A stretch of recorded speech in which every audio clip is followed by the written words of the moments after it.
What's up guys?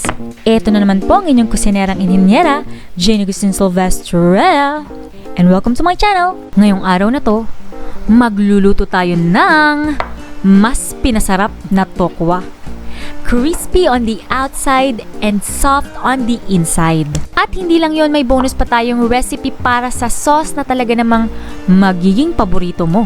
Wow! Pero bago ang lahat, guys, meron akong tanong. Paano kumatok sa pinto ang tokwa? Paano? Tofu! Tofu! Ang corny.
So ito guys, yung breadcrumbs na ipangkukut natin sa ating tokwa. Kung wala kayong breadcrumbs, pwede yung cornstarch.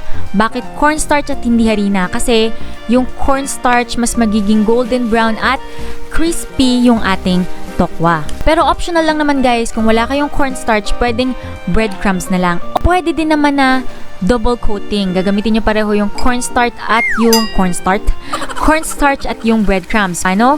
Yung inyong liquid like yung inyong egg.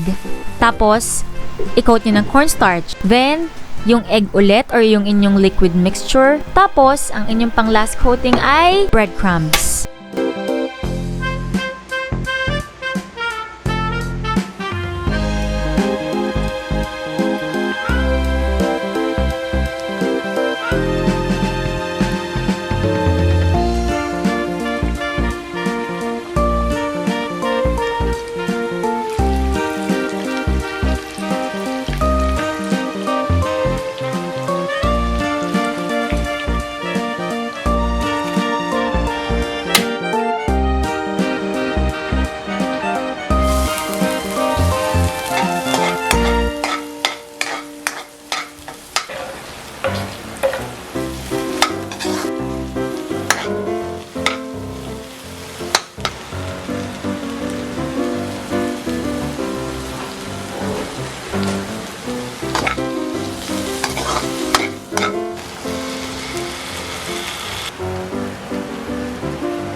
So sa mga as in nagtitipid talaga, though yung ating sauce ingredient ay mura lang din naman, pwede na kayong huminto dito sa ating crispy fried tofu. Masarap na yung ulamin, sausaw nyo na lang sa suka or sa ketchup.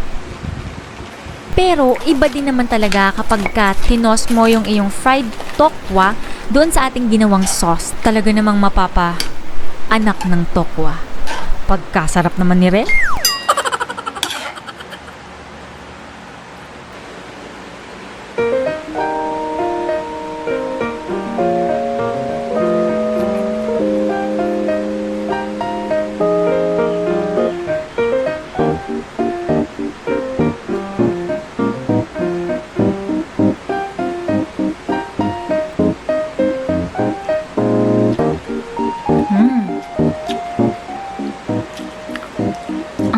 guys, kuhang-kuha yung soy garlic na flavor.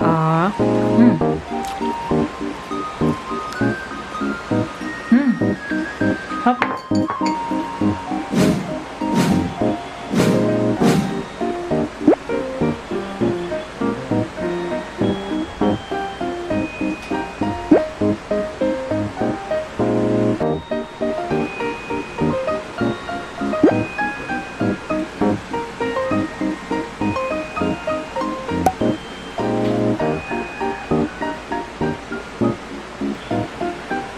At syempre, yung recipe natin for today, masarap siyang katerno ng ginisang toge. So, ayan, napapansin nyo, walang tokwang sahog yung aming toge dahil iniba ko ng luto. Pero seryoso guys, itong ating sauce recipe ay hindi lamang sa tokwa bagay. Pwede din sa mga fried chicken, pork, at iba pang meat. Pwede mong gamitin yung sauce na yan. At syempre, para sa ating shoutout po kay Miss Laling Camarillo at sa kanyang apo. Shoutout din po sa kanyang mga kaibigan sa Tokyo, Japan. Shoutout po kay Miss Erika from Fukui, Japan at sa Tenido family from Angeles City. Shoutout po kay Sir Jason De La Rosa. Shoutout po kay Sir Wilbert Parilla ng Victoria Oriental, Mindoro. Shoutout po sa aking magandang pamangkin, Miles Sukwon Santiago. Shoutout and happy birthday kay Mirko Antonio. Shoutout and happy birthday kay Charmaine from Binangonan, Rizal.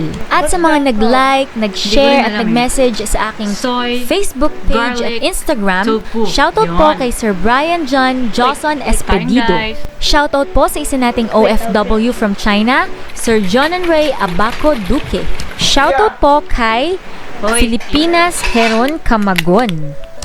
So that's it for our today's vlog. I hope you enjoyed this video. If you do, please don't forget to give it a thumbs and share this video. Hanggang sa muli nating pagkikita, kita-kits, stay safe, and God bless us all. Bye!